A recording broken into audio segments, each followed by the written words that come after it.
My name is Shiva Prasad, so I'm a PhD student. So the topic of my today's presentation is Advancement is Wheat Tempering Cold Plasmatic Wheat for Pathogen Control.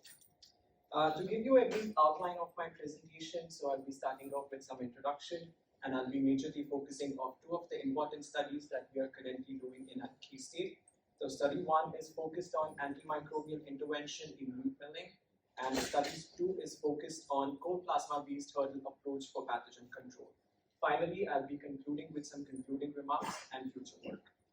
So to begin with, it is important to understand the fact that foodborne illness have long been a topic of concern in both developed as well as developing countries. In the United States alone, foodborne illness is linked to the death of at least 3,000 people every year.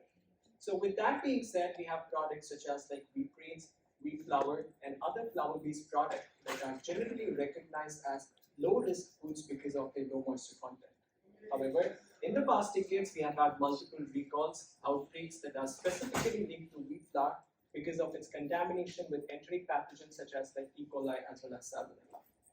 So most recently, we have had at least 18 recalls which are associated with raw wheat flour contamination and 9 recalls with respect to flour-based product, which also includes frozen pizza, pizza dough as well as the cookie dough, and then 22 recalls exclusive to Shiga toxin producing E. coli, and 5 recalls exclusive to Salmonella. So in an ideal industrial setting, wheat grains are milled into wheat flour without any kill step. So the pathogens that might be present on the wheat grains might get redistributed into milk fractions, thereby contaminating the final product. So the recent evidences have also shown that the presence of E. coli and Salmonella, they have the capability of surviving in wheat grains and also in wheat flour for an extended period of more than 44 weeks at ambient temperature. So therefore, there is a definite and immediate necessity of having a kill step to be able to overcome this particular problem. So with that, I'll be focusing on 2 important studies. So the study 1 is to have or develop a novel antimicrobial treatment for pathogen control in wheat grains prior to be subjected for milling. And the study 2 is to develop a cold plasma-based hurdle approach for Salmonella control in the pizza. The first study, as I told before, the food safety issues that were linked to wheat flour and its product have increased rapidly in recent years, which is exclusively because of the presence of E. coli and Salmonella. So one way we can combat this particular problem is by adding antimicrobial agent to the tempering water.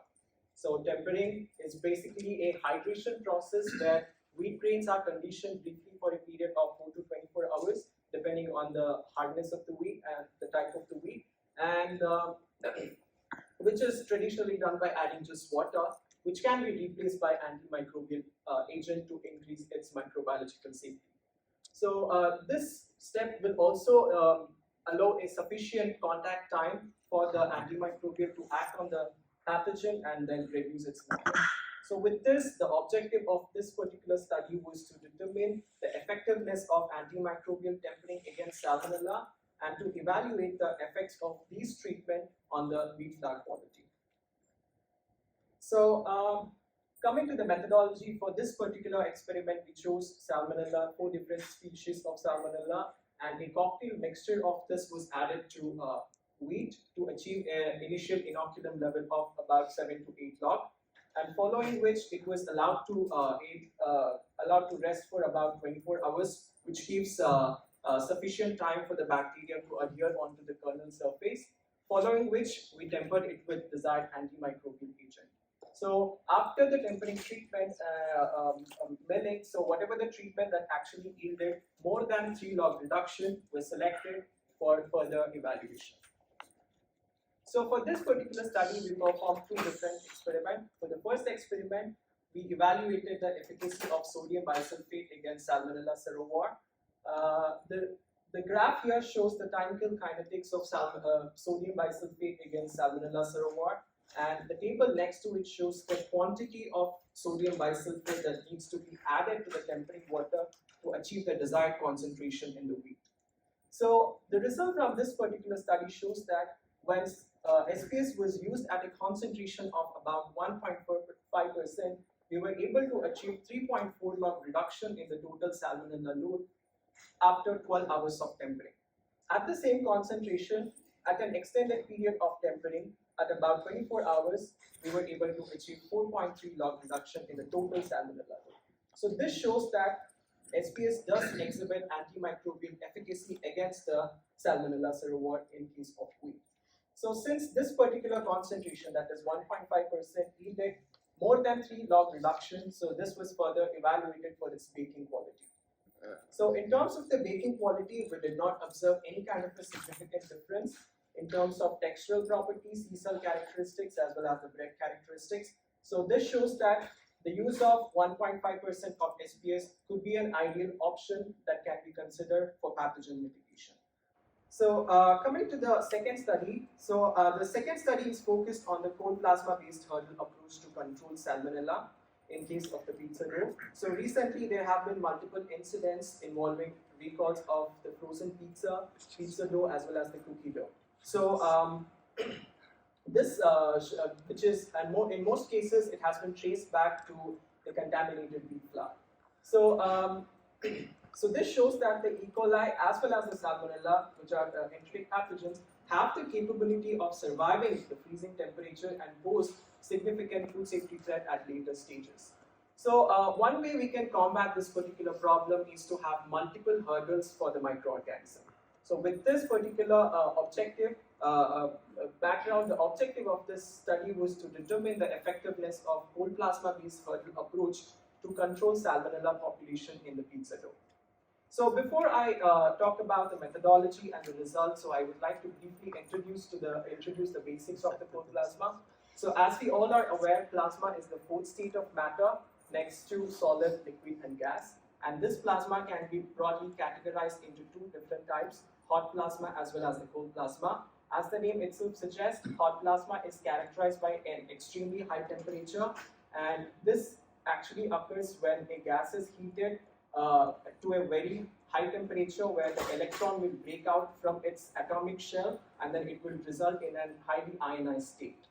So a very good example for hot plasma in the nature is the lightning.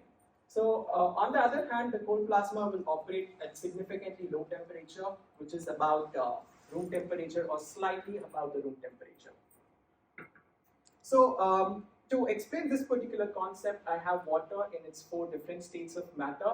So when water, which is solid, that is ice, when applied with energy, there is a phase transition that occurs where water is converted to liquid. So upon addition of more energy, it converts to a gaseous state, and upon addition of more energy, it transforms to the plasma. So what's interesting to note here is that as we continue to apply energy, the water will move from a single species to a multiple reactive species. So the multiple reactive species that can be formed can vary highly with the voltage that is being applied and the type of gas that is present. So in our case, since it is water, the expected reactive species could be hydrogen, it could be electron, proton, oxygen, or also ozone. So these reactive species, as the name itself suggests, they are highly reactive by nature and they have the capacity to interact with the bacterial cell.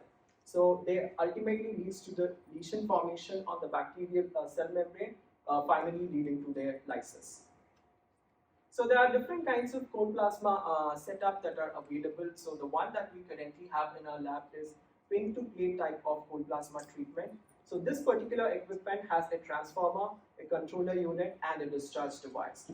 So when we apply a voltage of as low as 120 volt, so to a transformer, it steps it up and then converts it to a higher voltage, which can be measured in terms of kilovolts. And then when this high voltage is applied to the discharge device, which has two electrodes, which is the upper electrode as well as the bottom electrode, whatever the air that is present between these two electrodes will start ionizing, and then they will result in the formation of plasma. So this entire process will also result in the formation of a lot of reactive species which are lethal for the microorganisms. And we also have an optic fiber which has the capability of capturing the optical emission, which will in turn helps us to decipher what kind of reactive species are being formed. So with this, I would like to introduce the methodology that we followed for this particular experiment. For this, also we chose 4 different strains of Salmonella and a cocktail mixture of which was added to wheat flour to achieve an inoculum level of about 7 to 8 log. So after adding after inoculation, it was left at about 37 degrees centigrade until it regains back to its pre-inoculum weight. So following which it was exposed to different cold plasma treatment. So the wheat flour was first exposed to cold plasma, following which we made pizza dough. But here we replaced the regular water with plasma activated water, which has a lot of reactive species. Following which the pizza dough was rolled into about a thickness of 0.5 centimeter, and it was packaged, and it was again exposed to in-package cold plasma treatment.